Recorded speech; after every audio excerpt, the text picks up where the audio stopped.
Listen, mate, I don't know everything in life, but I do know one thing, what health is. And I can see through the complete and utter insanity of the Western notion of health.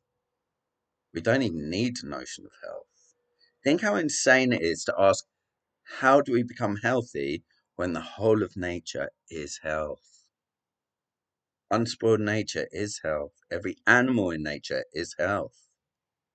They get diseases and they suffer, but that very suffering is an indication of their energy in fighting back against the disease, against the illness.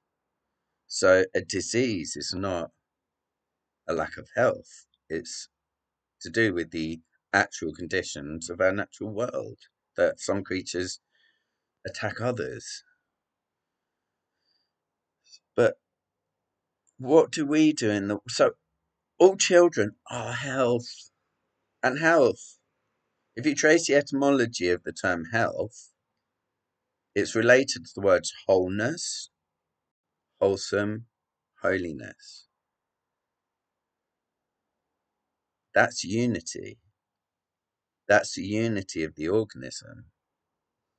What we call autonomy, but that's just an intellectual concept and it's not right. But you know what I mean? Autonomy means being governed just by one thing. Heteronomy means being governed by two things, right? That's why I quite like the terms, but it's wholeness, not autonomy. It's unity. And that is health. So the question is not how do you become healthy? It's obviously how did we become unhealthy? Mother Nature is instinctual freedom. She is what she is and she does what she does. We don't understand intellectually what instincts are. Of course, you can't. Instincts are the energy that moves thinking. Instincts are the energies that created thinking in the first place. So, how can thinking, a creation of instincts, understand the mysterious, dark, energetic substrata that produced it? Ask your thought. Does your thought even know what it is? Does it? I know the answer. It doesn't. So how can it know what the mysterious energetic substrata of thought is, which is instinct, feeling, emotion? Now in the West we don't understand it at all because we're run by the intellect, but clearly it has a function in maintaining health. All right? And we see that in any animal. If the fox is hungry, it goes and gets food. If it wants sex, it gets sex, etc. If it's angry, it will beat up the other animal. So these instincts are part of the homeostatic health function of a natural life system, right? But what do we do in the West? Intellectually, we judge instincts, we judge emotions, we judge reactions, and we constrain them. We tell them what they should be. The instinct and the biology and the neurology has had to adapt to this manifestation of an independent evolutionary directive called social history. Social history is both our intellects and the society.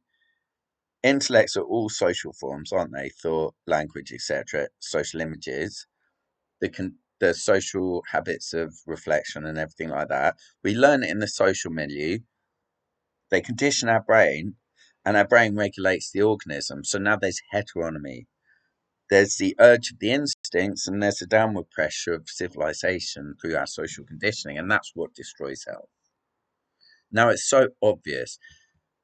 I've actually done research into this years ago, and I'm not going to go into the research very much, but I will say that there were cross-cultural studies, plenty of cross-cultural studies in the early 20th century that compared dietary patterns and health measures in Western civilization and in still traditional communities. And at the time, there was even people in places like Sweden who were living an organic natural life that they had for centuries. So it was quite a broad comparison of very many very different diets all around the world, and always dental health, diseases like cancer, many cardiovascular disease, diabetes, tooth decay, bone malformation, stuff like that.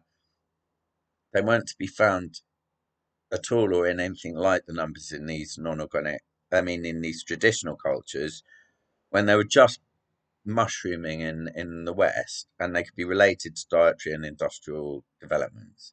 But anyway, I want to talk about mental health because it's exactly the same. Look at the insanity of our understanding of mental health. Psychiatry blames the perfect brain of Mother Nature, which hasn't really deviated for the last 3 million years very much. And its adaptation is very slow and gradual and perfect.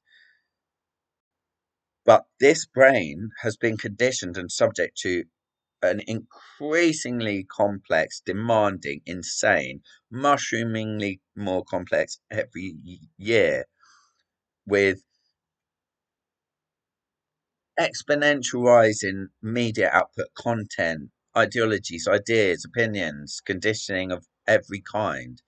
This brain has had to adapt to this radical change in our psychological and social environment over the last 50 years. Now, who's noticed that?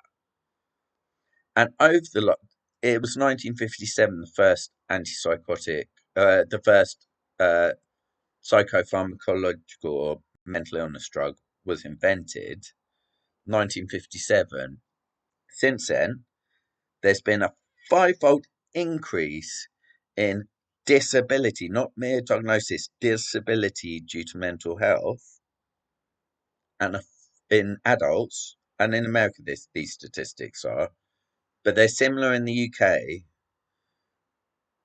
I'm not sure about children. I've only got the adults for the UK. But anyway, in children, it's gone up 40-fold over the last since the introduction of the first antipsychotic drugs. Again, that's disability due to mental health, not mere diagnosis. So you can't explain it on a increase in diagnosis. Now, just in the UK over the last 20 years, there's been a doubling of adolescent mental health diagnosis over 20 years.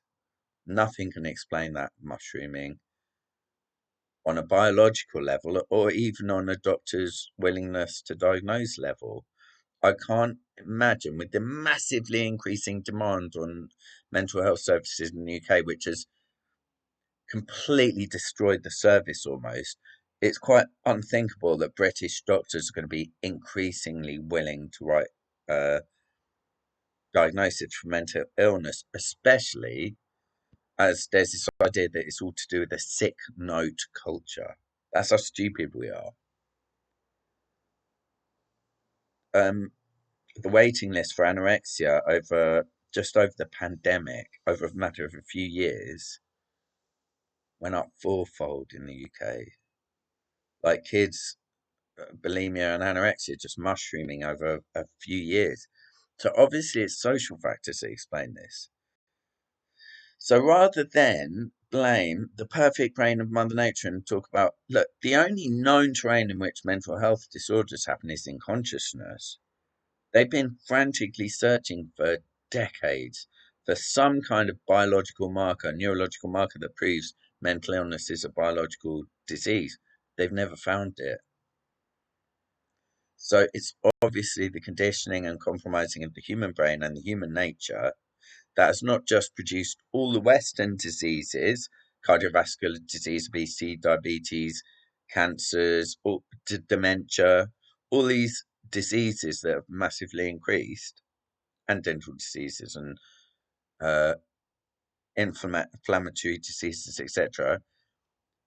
Also, the mental health diseases, the inverted commas. Then, so the only real disease here, if you ask me, disease defined as the undermining of health, is social history in the form of civilization, its conditioning of the brain, the compromising, constraining of the instincts, which are kind of levers towards health. And this is why meditation uh, brings you back to health, because it destroys the heteronomy, it dissolves the social conditioning. And again, that's not just physical health, it's spiritual health. Look, I fell out of society and my social conditioning thanks to the grace of having what psychiatry calls a psychosis. Of course, I didn't believe or disbelieve the phenomena ultimately. I observed it and understood it and went beyond it and went beyond the social conditioning into a different kind of consciousness that's more like traditional human natural consciousness, which is spiritual, which is completely different, but I'm not going to go into that. But now I understand health completely. And in the West, we focus on, we don't know what health is. We define health by physiological measures of what we consider to be a well functioning human being, a healthy human being. But remember, that healthy human being is a socially conditioned human being. So the way they achieve health is through the compromises of social conditioning, and therefore that kind of health is not true health. They should compare to a natural, free, natural organism if they want to. But that's what how they understand health. They say this is normal, healthy physiological measures. So that's not an understanding of health at all, right? Obviously. So health isn't a positive understanding at all in the West. It's negative in the sense that instead of understanding or even recognizing what health is, we understand health as the absence of disease. So the disease becomes the positive, real thing. And disease is understood as these fragmentary, disparate, sort of external entities that attack the body. But of course, a lack of health is the body still. It's not something that attacks the body. Health is the body. Disease is the body. If the body is diseased, that's the disease or derangement of the physiological processes. So to conceive of diseases as out there, this abstracts them from the actual physiological mechanism. So the doctors study these unreal conceptual abstractions called diseases. I mean, it's quite incredible. In the UK or America, in the West, in Western medicine, it's quite normal for someone to go to an osteopath and a liver specialist and I know a diabetic nurse or whatever and get three different prescriptions. One for what do you call it? Arthritis, another for diabetes, and another for some kind of liver disorder, fatty liver or something like that.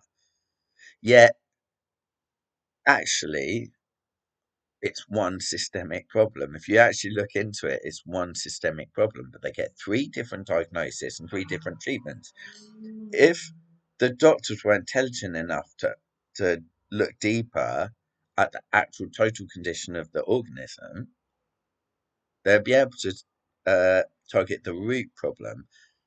There are branches of holistic medicine that are pioneering and understanding this. Eastern medicine has always foregrounded the understanding of the whole person as health. And oh, look, there's so much more I could go into, but look, it's very difficult to talk about this because it's such an expansive topic.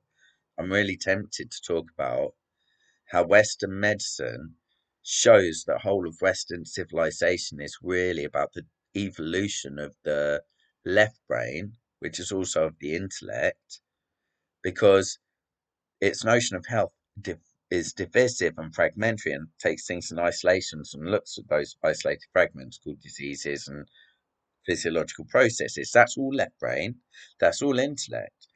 The East, which has always focused on meditation and understanding yourself, has a holistic view. So sees health as rooted in the whole human being, and diseases are not abstractions, they're part of the whole. And that's exactly like the right brain. The brain sees what is, finds patterns and associations in what is, and understands the parts only in relation to the whole, right? The left brain divides everything up into fragments, picks up and observes and analyzes those fragments. And that actually shows the secret of East and Western culture. They're the centers of development of the right brain and left brain, respectively. And the unification of Eastern and Western thought corresponds to meditation itself, because it is known, believe this is absolutely true. It's known that one of the effects of meditation is it builds connections between the right and left brain. And you can understand this intrinsically if you give yourself to the natural spiritual process and don't follow. If you follow, you're never going to discover any of this. You're never going to become free. You won't have a spiritualized consciousness. You won't. You'll be a production line human being until your grave. You've got to find freedom from all teachers and all authorities and become aware of what you actually are and what your life actually is. That's all. Just become aware of it without prejudice. Observe yourself in freedom. Don't call it meditation.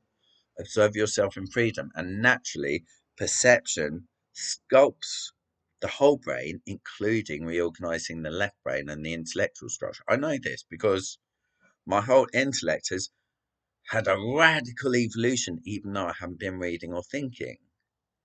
It's because perception reorganizes through learning, through understanding the the whole structure of the left brain and therefore the intellect, and the intellect becomes a perfect device to convey what actually is, rather than abstracting. I mean, anyway, look, I don't know what to. I can't fucking. Look, it's so hard to talk about anything because I can't go into it. It's a secret. All right, I'll have to end there. But health is harmony, wholeness, and it depends absolutely on your freedom. If you compromise, it will undermine your health.